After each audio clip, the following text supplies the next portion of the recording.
Good morning, my friends. Got me another iced toddy. Tastes pretty good. It's smooth. I don't know if you guys know what that is, but it's one of those things here in the area that I live. They call it an iced toddy. So if you're familiar with it, try it out.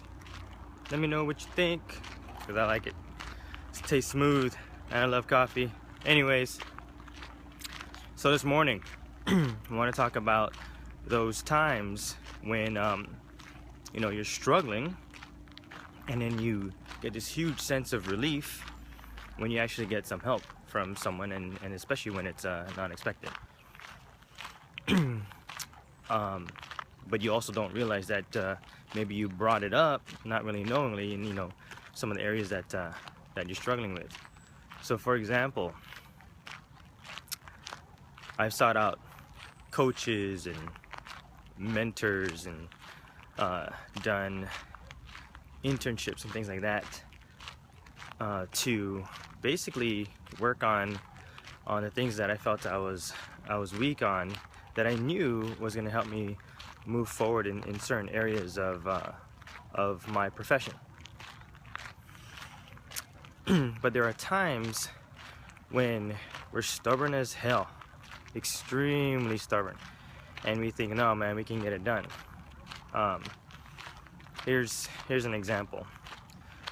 This is about this is gonna be about 9 years ago. I was in a corporate job. I had 2 clients that they weren't getting results on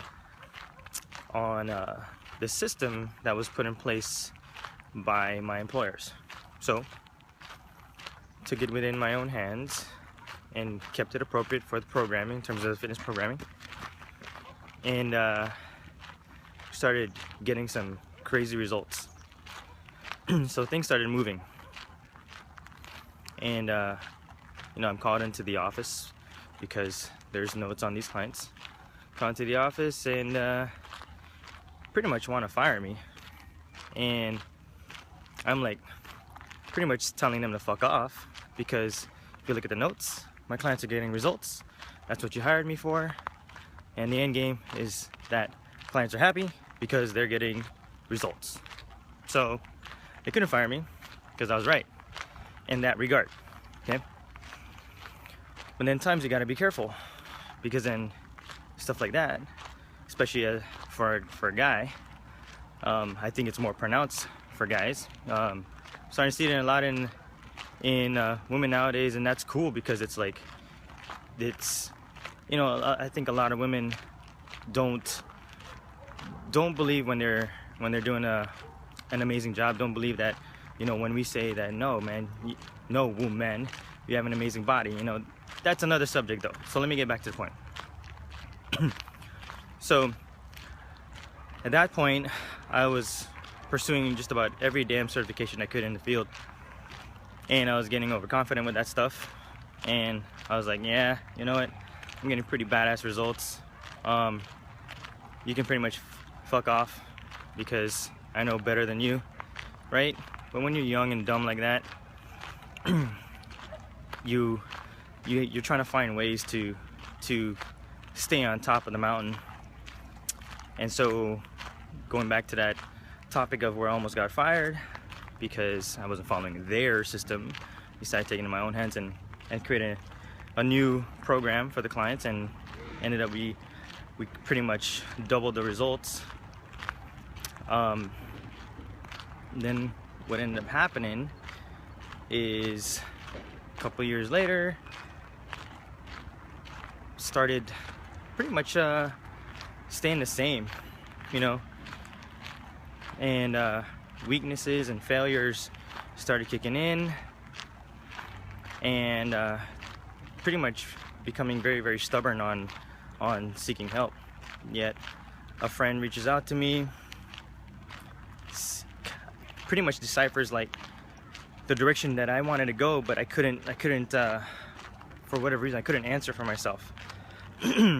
So he became one of my good mentors, and led me in one direction in the field that I was extremely passionate about. So I pursued that certification for a year and became good at it, you know. And then all of a sudden, you know, I'm pretty much feeling good again, and starting to make more money and get the clients that I want. And stuff starts going in cycles and cycles and cycles, right? So what can you think about in your life where those things are happening? And where can you just take heart and know that you can't be best all the time, all right? You can't be right all the time. And just put yourself in check, and then go seek out, you know, ask around, ask questions, ask clients, ask friends, ask peers, you know, the people who are actually willing to, you know, not just listen, but actually like pay attention to those parts of you that you know, that's like crying for help and help you move in that direction. Because you'd be surprised, you know, there's gonna be one or two friends out there, or someone in your network that's gonna be like, hey, you know, I think I might just have the thing for you, the thing that you're looking for. So, you know, that's how you fill in those gaps. And sometimes you're not gonna fill the gap all the way, but you just fill it up enough to get you out of that little valley of despair, I guess, right? So yeah, think about that. If you are feeling a little bit of struggle right now, you're feeling something pulling you forward, yet something's pulling you back a little bit, there's a rubber band theory, which I think I'll talk about it tomorrow, actually. And you know, like I said, just take heart, have faith, and just be honest with the process, and ask questions, seek out the help, you know, look for the mentorship where it's needed. All right, have an amazing Saturday. If you're out on Seafair, be safe, yo. All right, later.